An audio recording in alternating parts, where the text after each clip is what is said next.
Bonjour, avec Bobochat Taxi le Magicien. Aujourd'hui, je vais parler de deux sujets. Le premier sujet, c'est l'argent des riches, des oligarques russes, et il est passé où? Le deuxième sujet, Chanel. Le deuxième sujet, il est lié au premier, mais je vais y revenir après. Le premier sujet, on va poser la question, l'argent des riches russes, il est passé où? Voilà, on peut se demander, est-ce qu'il est parti au Maghreb, est-ce qu'il est parti en Afrique? Non, surtout pas l'Afrique. En Asie, non. En Asie, mais il est parti en Émirats Arabes Unis. Oui, à Dubaï. À Dubaï, depuis quelques semaines, depuis les sanctions infligées à Moscou, voilà, depuis les sanctions par l'OTAN et par l'Union européenne, les oligarques russes, ils sont à peu près 60, mais je parle de 60 au niveau des cercles, les proches de Poutine. Il faut savoir que, et moi juste je fais une parenthèse, après je reviens sur ça, c'est que ça me fait rigoler quand on dit qu'il faut tuer Poutine. Parce que ça veut dire que quand on dit qu'il faut tuer Poutine, on a l'impression que Poutine c'est le seul qui dirige. Non, il n'est pas tout seul, Poutine. Il y a beaucoup de milliardaires qui sont autour de lui. Maintenant je reviens. Ils sont partis, ces oligarques, depuis les sanctions infligées à Dubaï.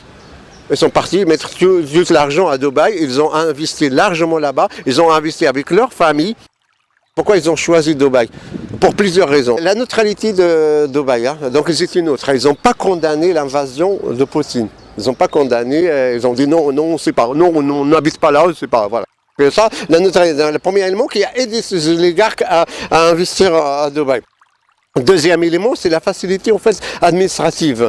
On attribue, par exemple, on donne un titre de séjour comme ça d'un mois, on a un mois rapidement, un compte bancaire rapidement, 10 qu'il a. Et apparemment, c'est au nombre de pavillons que tu achètes, c'est au nombre d'argent. Voilà, bien ici, tu as acheté une maison, voilà, on te donne un an, un titre de séjour d'un an. Tu as acheté deux maisons, 2 ans de titre de séjour. Et un compte bancaire rapidement. Troisième élément qui a aidé aussi ces oligarques à investir en Dubaï, c'est l'acceptation de la monnaie électronique, Bitcoin. Deuxième sujet, Chanel, l'entreprise française de prêt-à-porter et de la haute couture. Ce qui se passe, c'est que les riches, là, les oligarques qui sont partis à Dubaï, ils se font refuser l'achat dans des boutiques de Chanel. Il y a une journaliste qui voulait acheter des sacs et elle lui a dit non, tu es russe, non, on ne te vend pas. Oui, parce qu'elle a dit oui, mais moi, c'est pas moi, c'est le gouvernement qui attaque l'Ukraine. Elle a dit non, tu es russe, on ne te vend pas.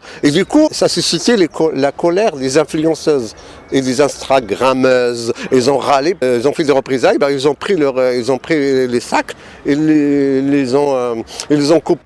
I have to say, if Chanel House does not respect their clients, why do we have to respect Chanel House?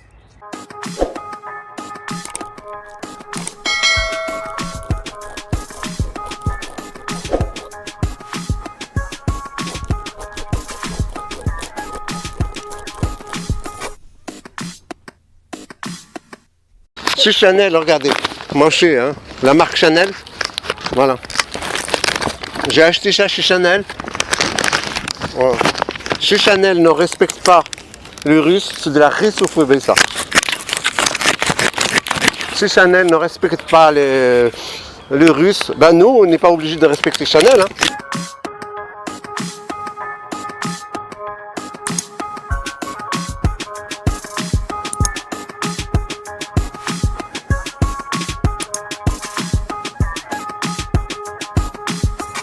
Vous êtes sûr que vous êtes russe là? Vous êtes en train de faire le... Il y a même une qui a dit que ça lui rappelle que Coco Chanel n'était pas uniquement une maîtresse d'un nazi, mais il était aussi un agent fasciste. C'est Boucha avec vous, le Taxi le Magicien, à bientôt.